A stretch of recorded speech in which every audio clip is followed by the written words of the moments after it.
Hello my dear students, welcome to my YouTube channel Brilliant Coaching Centre. और आज का जो टॉपिक है वो 10th क्लास का दूसरा चैप्टर है जो कि बहुपद है। मैं आप सभी बच्चों को बहुपद के बारे में बताऊंगा और इसमें जो भी मेन तथ्य हैं, महत्वपूर्ण तथ्य जो आपको आगे काम आएंगे और बिना इसके आप आगे बढ़ नहीं सकते हैं। तो चलिए मैं अपने टॉपिक को आगे बढ़ाते हुए बहुपद के बारे में बताने जा रहा हूँ। तो बहुपद, सबसे पहले जानना है कि बहुपद की परिभाषा क्या होती है और बहुपद होता क्या है। तो एक ऐसा व्यंजक जिसमें स्थिरांक या गुणांक और चर और अचर से बने पद होते हैं, यानी जिसमें स्थिरांक भी हो, गुणांक भी हो, चर भी हो, अचर भी हो, ये सब जिसमें प्लस माइनस यानी जो भी बीजीय व्यंजक के पद होते हैं उससे बने हुए पद को ही मैं बहुपद कहूंगा। चलिए मैं इसकी परिभाषा लिख देता हूं। एक व्यंजक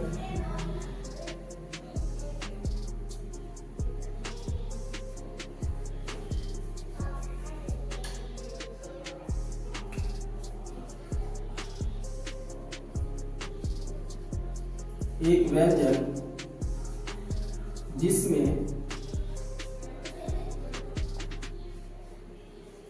स्थिरांक,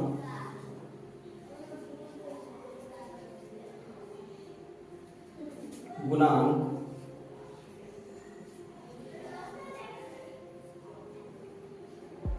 चर और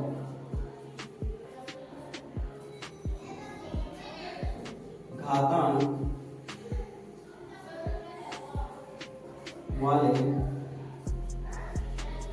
पद होते हैं।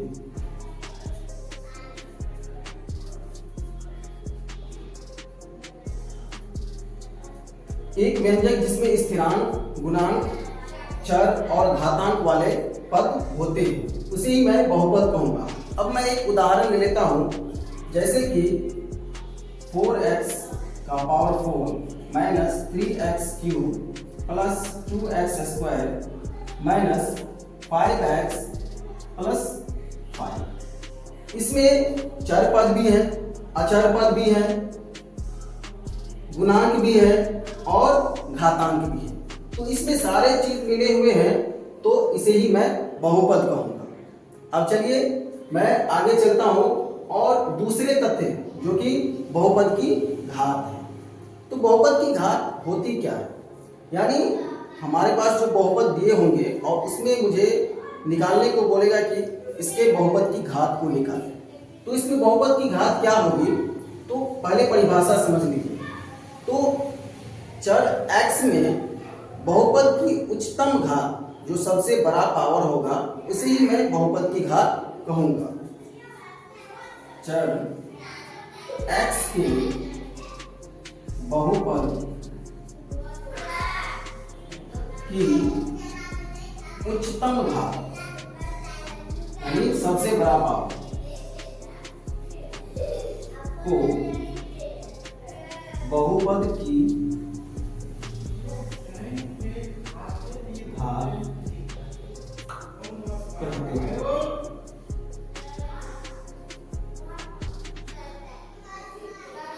चर x के बहुपद की उच्चतम घात को बहुपद की घात कहते हैं। अब जैसे मैं एक एग्जांपल लेता हूं और बताता हूं कि उसमें इस बहुपद की घात कितनी होगी। जैसे मैं ऊपर का ही एग्जांपल ले लेता हूं, 4x का power 4 minus 3x cube plus 2x square minus 5x plus 5। अब इसमें मुझे बहुपद की घात निकालना है। तो इसमें बहुपद की घात क्या होगी, तो मैंने बताया है कि बहुपद की घात क्या होती है, जो उसमें उच्चतम पावर यानी सबसे बड़ा पावर हो, तो उसे ही मैं बहुपद की घात कहूंगा।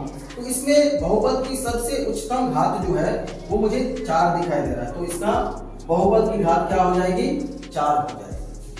अब घात के आधार पे बहुपद को कितने भागों में बांटा गया है? तो घात के आधार पे बहुपद को 3 भागों में बांटा गया है, यानी कि नॉर्मली अभी 3 भागों में बांटा गया है, उससे आगे भी होता है, लेकिन जो पूछे जाते हैं उसके अनुसार 3 भागों में बांटा गया है। पहला है रैखिक बहुपद। अब मैं रैखिक बहुपद किसको बोलूंगा? तो रैखिक बहुपद उस बहुपद को बोलूंगा जिसका पावर 1 हो, यानी पावर 1 वाले यानी घात 1 वाले बहुपद को मैं रैखिक बहुपद कहूंगा। तो इसकी परिभाषा होगी घात 1 वाले बहुपद को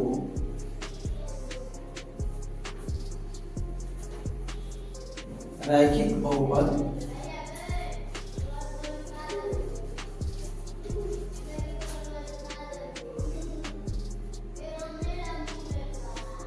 कहते हैं।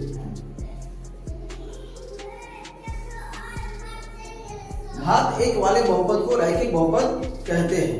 जैसे एक एग्जांपल मैं ले लेता हूं, 4x + 5।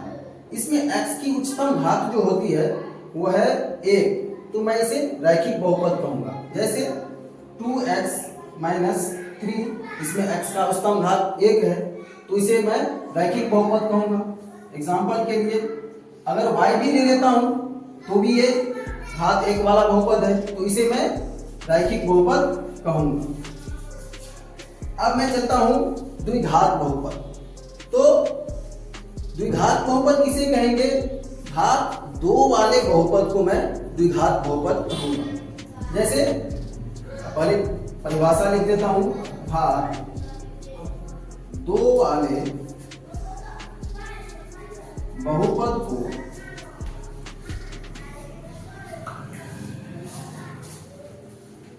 द्विघात बहुपद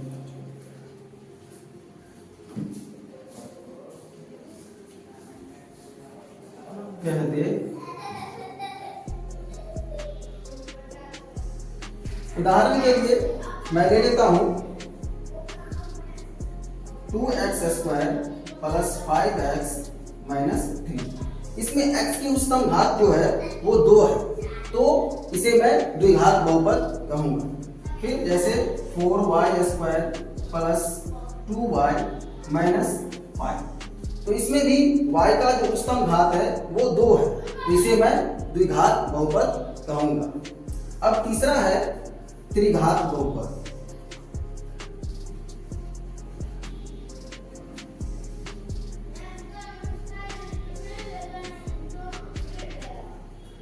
इसकी परिभाषा ये होगी, घात 3 वाले बहुपद को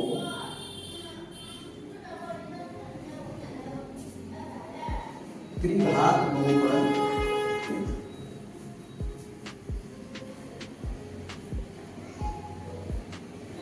कहते हैं।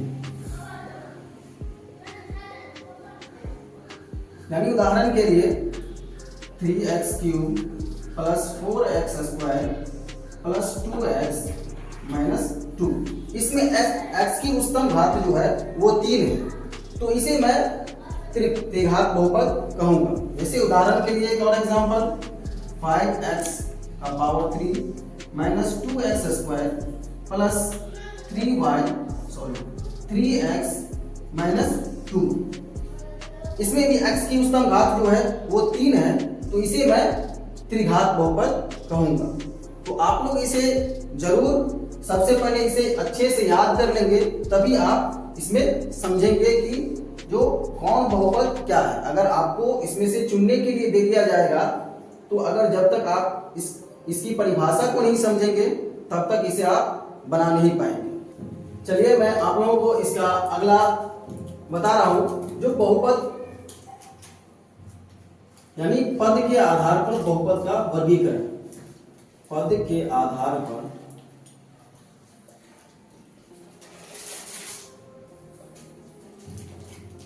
बहुपद का वर्गीकरण।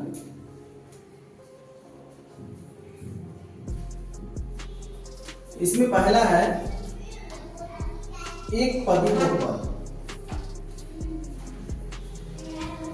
अब इसमें मैं कैसे पहचानूंगा कि एक पदी बहुपद है? तो इसका सिंपल सा है, जिस बहुपद में सिर्फ एक पद है, जिस बहुपद में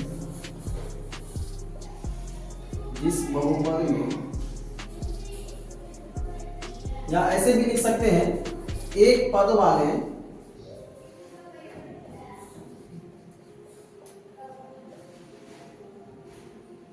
बहुपद को एक पदी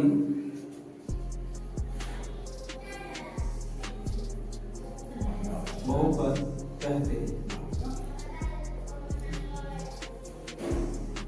जैसे एग्जांपल के तौर पे, उदाहरण के लिए 2x 3y -x -4y, यानी इसमें सिर्फ केवल एक पद है, तो इसे मैं क्या कहूंगा? एक पदी बहुपद। अब आगे है द्विपदी।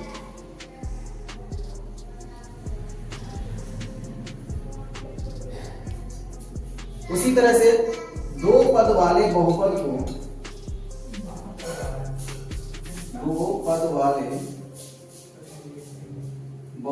को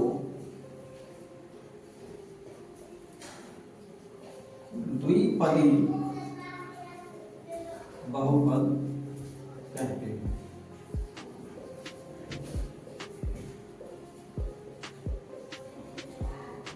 दो पद वाले बहुपद को द्विपदी बहुपद कहते हैं।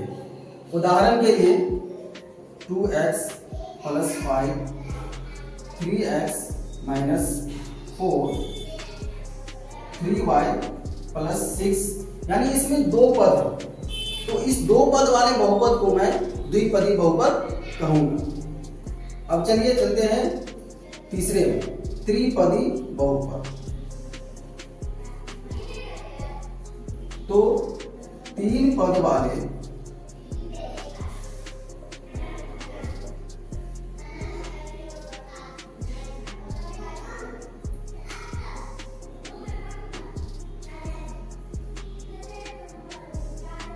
व्यंजक को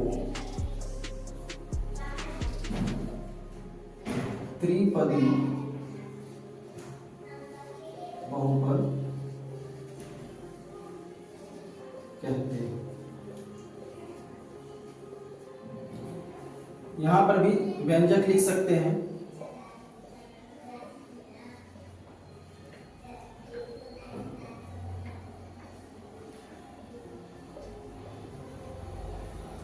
बहुपद से अच्छा व्यंजक यहां पर सुटेबल होगा। तो तीन पद वाले व्यंजक को त्रिपदी बहुपद कहते हैं। जैसे उदाहरण के लिए 3x² + 2x + 5y² - 2y + 3, इसमें तीन पद है, तो इसे मैं त्रिपदी बहुपद कहूंगा। अब मैं कुछ थोड़ा सा पीछे चलता हूं और जो बहुपद को मैंने समझाया था उसमें कुछ गुणांक, स्थिरांक, चर, अचर के बारे में मैं बता रहा हूं। तो जैसे मैंने एक उदाहरण लेकर मैं बता रहा हूं। जैसे एक उदाहरण मैंने लिया 4x⁴ + 3x² और 3x³ - 2x² + 5x - 5। इसमें बहुपद की घात, मैंने पीछे ही बताया है, बहुपद की घात जो होगी वो x की उच्चतम घात, यानी x की उच्चतम घात कितनी है? 4, तो ये क्या कहलाएगी? बहुपद की घात। अब मैं गुणांक के बारे में बता रहा हूं। इसमें जैसे एक एग्जांपल ले रहा हूं यहाँ पे, जैसे यहाँ पर 5x² y³ z। अब इसमें चर और अचर, यानी चर पद कौन है और अचर पद कौन है? तो इसमें मैं चर पद पहले समझ लीजिए कि जो हमेशा जिसका मान बदलता रहता है।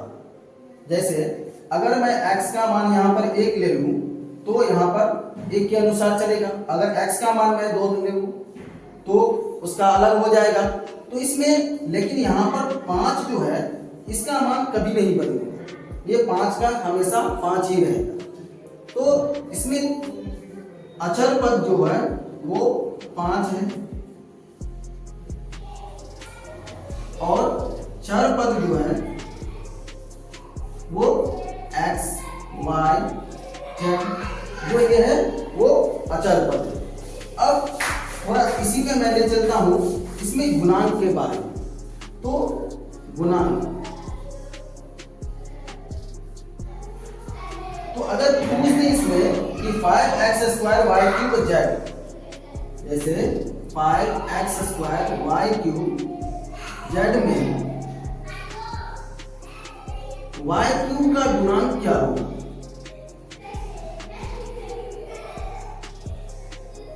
तो ये गुणांक नाम से ही स्पष्ट है कि y³ का गुणांक यानी y³ में कितने से गुणा किया गया है। या आप ऐसे एक ट्रिक इस्तेमाल कर सकते हैं, जो जिसका गुणांक आपको पूछा जाए आप उसको छोड़ के जो बच जाए उस व्यंजक में आप उसको ले लेंगे तो उसका वो गुणांक कहलाएगा। जैसे y³ का गुणांक है तो मैंने y³ को छोड़ दिया, बच गया 5x² z, ये इसका गुणांक हो गया। अब आगे जैसे अगर पूछ दे इसमें z का गुणांक, तो z का गुणांक क्या हो जाएगा 5x² y³, यानी मैं अगर z को छोड़ देता हूं तो इसमें 5x² y³ बच जाएगा। फिर अगर इसमें पूछ दे x² का गुणांक, तो x² को मैं छोड़ दूंगा तो यहाँ पे बच जाएगा 5y³ z, तो ये इसका गुणांक हो गया। अब आप सभी लोग इसमें जो इंपॉर्टेंट फैक्ट थे वो समझ गए होंगे। अब मैं अपने जो इसका चैप्टर है वो चैप्टर में मैं चलता हूँ। जो बहुपद का मानक रूप क्या होता है, बहुपद का इक्वेशन रूप यानी समीकरण रूप क्या होता है, मैं इस पे चल रहा हूँ।